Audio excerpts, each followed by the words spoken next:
చిత్తూరు జిల్లా వీకోటలో ఆంధ్రజ్యోతి జర్నలిస్టు జగన్మోహన్ రెడ్డి దారుణ హత్యను జర్నలిస్టులు తీవ్రంగా ఖండించారు. హత్యకు కారకులైన నిందితుల్ని ఎన్కౌంటర్ చేయాలని డిమాండ్ చేస్తూ నెల్లూరు నగరం గాంధీబొమ్మ సెంటర్లో జర్నలిస్టులు నిరసన తెలియజేశారు. బాధిత కుటుంబానికి న్యాయం చేయాలని ప్రభుత్వాన్ని డిమాండ్ చేశారు. అనంతరం పలువురు జర్నలిస్టులు మీడియాతో మాట్లాడారు. ప్రజలకి ప్రభుత్వానికి వారధిగా పనిచేసే జర్నలిస్టు జగన్మోహన్ రెడ్డిని దారుణంగా హత్య చేయడం అమానుషమని ఆవేదన వ్యక్తం చేశారు. ఇందుకు కారకులైన వారిని కఠినంగా శిక్షించాలని డిమాండ్ చేశారు. ఈ కార్యక్రమంలో జర్నలిస్టులు పాల్గొన్నారు.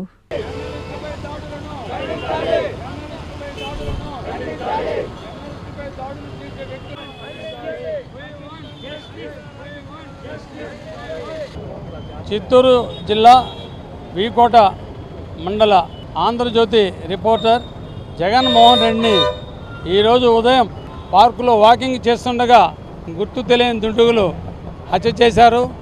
వెంటనే పోలీసులు రంగంలో దిగి హత్య చేసిన నిందితుల్లో కొంతమందిని అదుపులో కూడా తీసుకోవడం జరిగింది. అయితే ఈ రాష్ట్రంలో జర్నలిస్టులకు రక్షణ లేకుండా వారి మనుగడ సాగించేందుకు ఎలాంటి భరోసా లేని పరిస్థితులు ఏర్పడ్డాయి. ఇది అంత మంచిది కాదు. ప్రజాస్వామ్యంలో ప్రభుత్వానికి ప్రజలకు మధ్య వారధిలా ఉండేటువంటి జర్నలిస్టులకు నిజం రాస్తే ఈ విధంగా హత్యలు చేస్తూ వెళ్తే జర్నలిస్టు వృత్తిలో ఎలా కొనసాగాలో అర్థం కాని పరిస్థితి.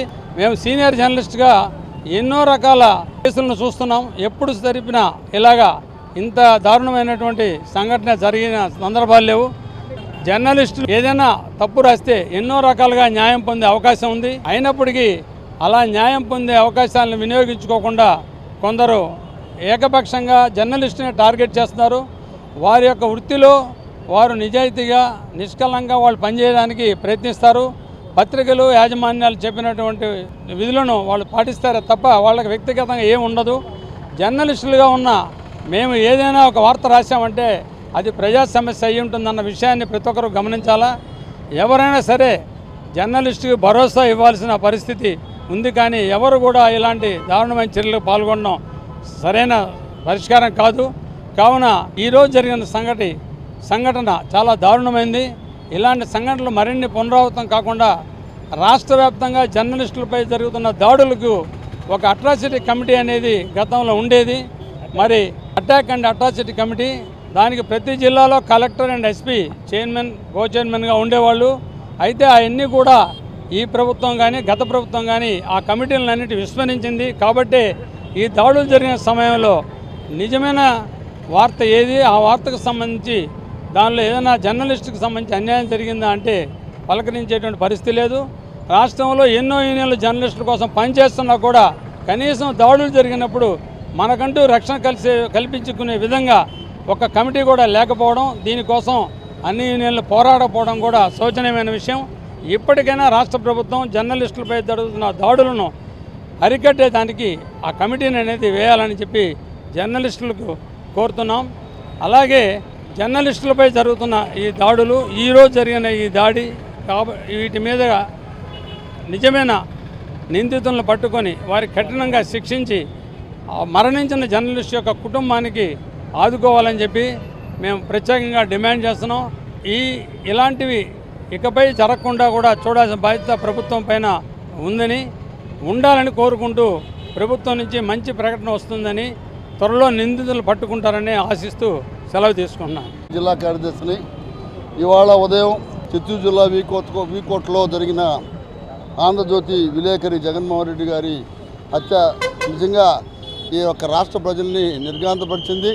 ఎందుకంటే ఈ హత్యను చూస్తూ ఉంటే బీజేపీ కర్ణాటకలో అధికారంలోకి వచ్చిన వెంటనే ఒక జర్నలిస్ట్ గౌరీ లంకేష్ని ఇంట్లోకి వెళ్ళి బీజేపీకి వ్యతిరేకంగా వార్తలు రాసిందని ఇంట్లోకి వెళ్ళి చంపేసిన ఘటన నాకు గుర్తొచ్చింది. నిజంగా ముంబైలో గోవింద్ పన్సారి ఒక సామాజికవేత్త, ప్రజల కోసం పనిచేసే ఆయన్ని కూడా వాకింగ్ చేస్తూ ఉంటే కాలు చంపేసిన ఘటనలు గుర్తొస్తూ ఉన్నాయి.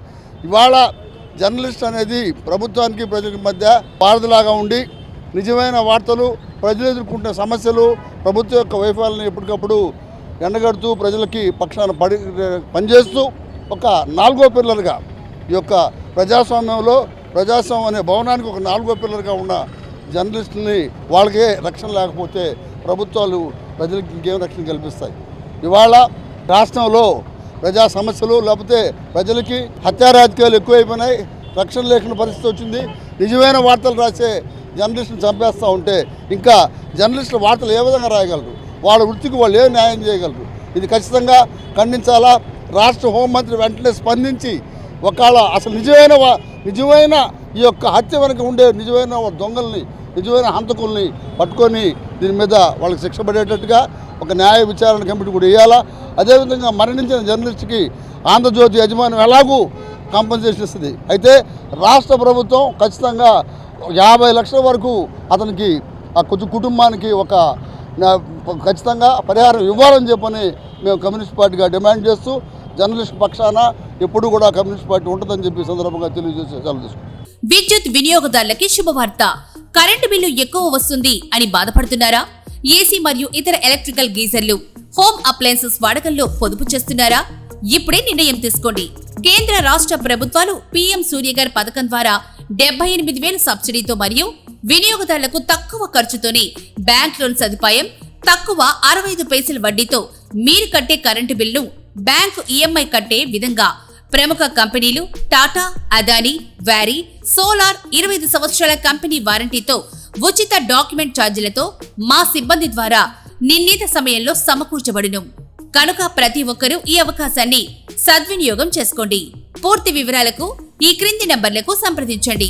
9985299995, 9490471476, 9177038604. టెరోసోల్ green energy solutions private limited. Andhra Pradesh అన్ని జిల్లాల్లో అందుబాటులో ఉన్నాయి.